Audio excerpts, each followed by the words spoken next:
Good morning, everyone. Yes, I have two companies, as you know. Number Crunchers is the one I'm going to talk about today. It is a full-service bookkeeping company, and I'm lucky enough to have Joey working with me. He's with me about 5 hours a day, and after football season at Huntington Beach, he will, hopefully it'll be sliding into the tax season, and he'll be working full-time.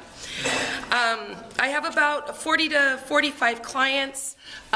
The majority of them, we travel to their offices. We do have pickup and delivery, and we do have, I do remote on a lot of my clients. So I work directly on their computers. They have home offices. They really don't want me in their office. They give me access to their bank accounts, credit card accounts, so I can go in and get all the information that I need. Of course, that takes a lot of trust, and these people do trust in me.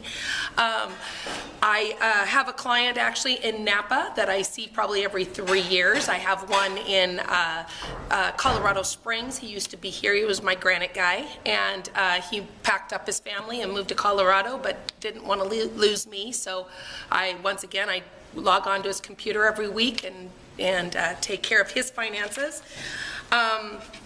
And that is as simple as, should they change their mailing address to come to my office, and I enter all their bills, pay all their bills, and then send packets to them with checks to be signed. So it's whatever they need, I help them with. I also train their office personnel if they need that as well. I do a lot of training.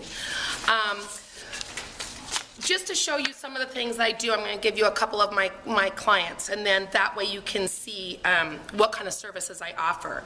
I have a general contractor. He does quotes for his people. I developed a spreadsheet for him that he can feed in what his subcontractors give him, and that way it's an easy spreadsheet. He goes in and drops in all those totals, and then he can give them a quick and concise job total by item. From that point, I feed it into a job budget, into the QuickBooks program. So that whole budget is in there. Then every payroll record, every bill, everything gets fed into that job. Each of one of his jobs has a different title.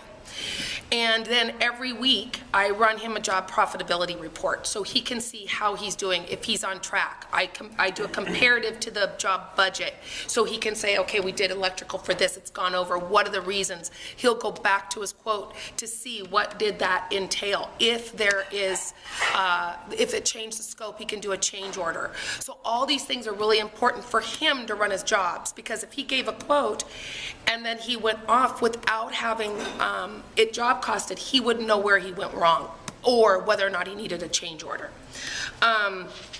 That also goes for jobs that he does that's a markup, a cost plus, as he calls them. I run spreadsheets that I list every single thing with the markup and labor behind it that feeds into the spreadsheet, and then I can bill them accordingly every month. And the customer gets bill by bill and payroll by hour, so they know exactly what they're paying for every week when they give him his draw. I have people that want a paper-free environment. They don't want to have copies of everything. So with the new QuickBooks, it actually allows you to have an attachment. And what that means is, for instance, with my contractor, he gets a bill from the roofer. I can scan that in, save it in his accounts payable file under, Tom, buyer, or whoever it is, because I have his files organized by vendor.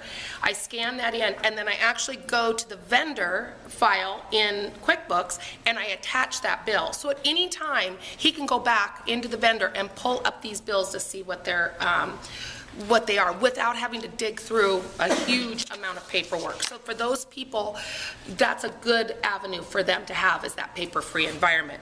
We scan the time cards, so they go right in and attach them to their employees' files. So everything is right there. Absolutely important, major thing is to make sure this is all backed up if you're in a paper-free environment, because if something happens, you need that stuff backed up on the cloud, backed up on your external hard drive. Double do it just to make sure you don't lose those items, especially if you're shredding when you're done. I have a cell site construction company. She gets her POs from her clients.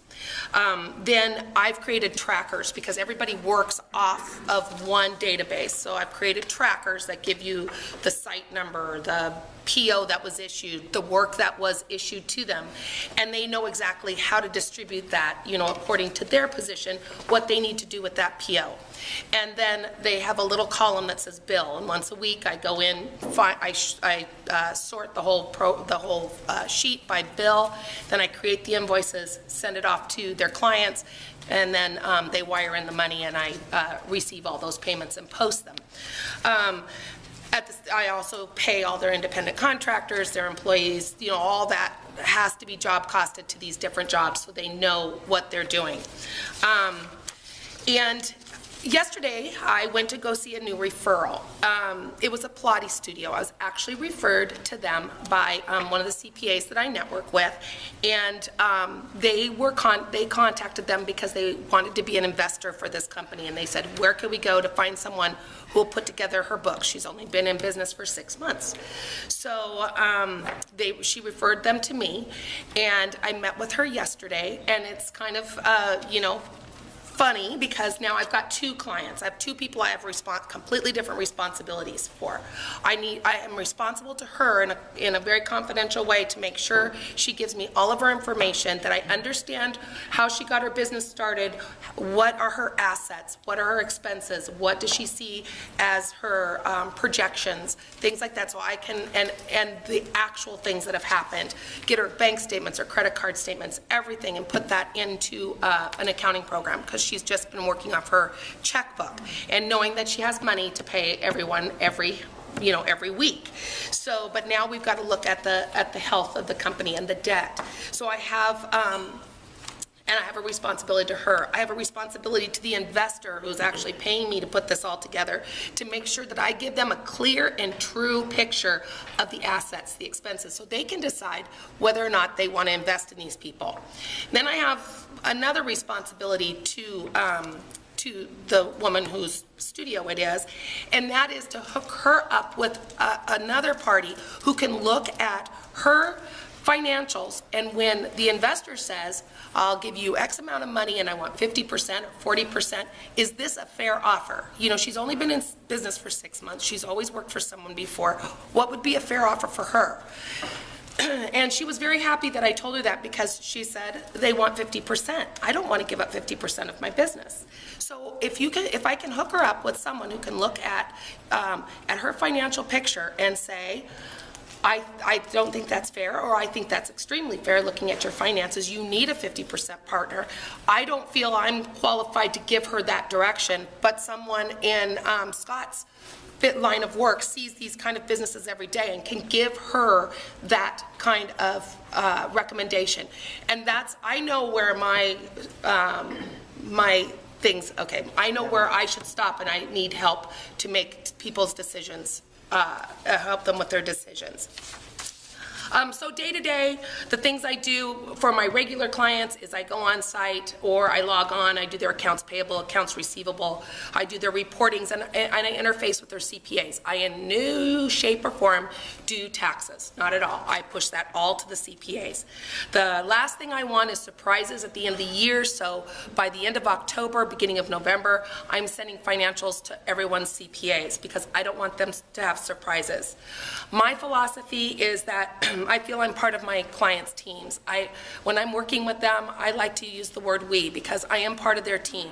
I want them to know their financial help, but at the same time, I want them to know that I'm working with them to make sure that everything goes smoothly and they're happy and they understand their finances. The best results for my companies that I work with, that's my goal, and I want them to be healthy and happy. And that is all about Number Crunchers. Do you have any questions? Okay, thank you very much.